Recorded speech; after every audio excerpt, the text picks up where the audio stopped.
episode. Excuse me. Show you. Great, but first, I'm hungry. A snack. Excuse me. Horse King ate the tree that I was living in before. Boy. Yeah. Jane? Excuse me. Oh, hi. Ready, Mr. Conductor?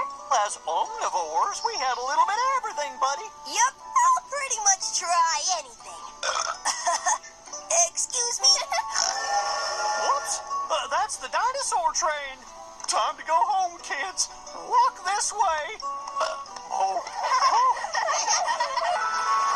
What great stuff!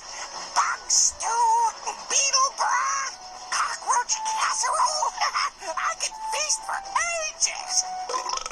Oh, or maybe not. And the hungriest triceratops, able to eat large piles of carrion in a single gulp. It's a dinosaur. It's a theropod. It's hyper-carnivore. Get kind of crowded and loud sometimes.